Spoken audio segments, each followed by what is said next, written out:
I'm John Painter. I'm a consultant gastroenterologist and general physician here at Summerall Hospital. Been a consultant here in Sunderland for the last 10 years in gastroenterology and general internal medicine. At the present time, we're working on phase 2 of our clinical service review pathways, which is part of our Path to Excellence. This is a program where we're trying to develop our services for the future and enhance our present very good services to make them as excellent as possible.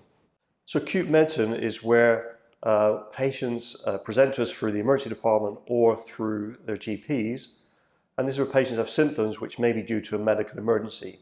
This might be something like a heart attack or a stroke, sepsis meaning a blood-borne infection. Now, many patients who present to us with symptoms turn out not to have a medical emergency, which is fantastic news and what we want for them, but we need to see and assess these patients and do appropriate investigations and find those patients who have a true medical emergency to start treatment as soon as possible to give them the best possible outcome.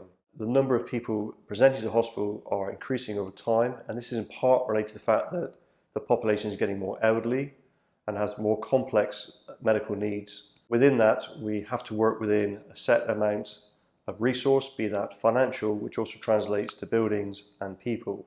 Therefore, it is important for us to be as efficient as possible whilst remaining as caring as possible as well.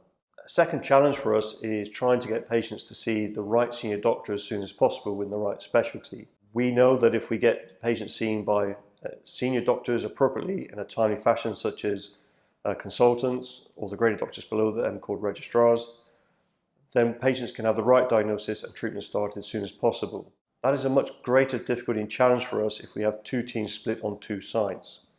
In order to maintain rotas to get senior doctors to see patients 7 days a week in a timely fashion, we are having to employ what we call locum doctors. So these are doctors that are not fully employed in the NHS for a long period of time. Locum doctors also cause us a financial challenge because of the short-term nature of their employment. They are more expensive to employ. The third challenge for us is to have patients in hospital for the right amount of time, but then to leave hospital in a timely fashion to be back home with their families and their friends and close to home with the people that love them the most. This is also important because when they leave hospital, it means we can then better deal with patients who need our specialist care in the hospital. So it's actually safer for patients to be back at home as soon as possible, but so long as it's at the right appropriate time. So our ambition across South Tyneside and Sunderland is to give the best care possible to our patients in the most appropriate manner. We want to be excellent at what we do. I'm very excited to be involved in this work across South Tyneside and Sunderland. This gives us a fantastic opportunity to shape healthcare in the best possible way to serve the people in our local population. It also gives us a great opportunity to be a centre of excellence where people want to come and work. In that way, the population get the best healthcare possible, the staff get the best outcome in terms of working at a centre of excellence. So please let us know your thoughts, and please work with us to try and get the best outcome possible for everybody, thinking of your relatives, your neighbours, the people that you live with, the people that you care for.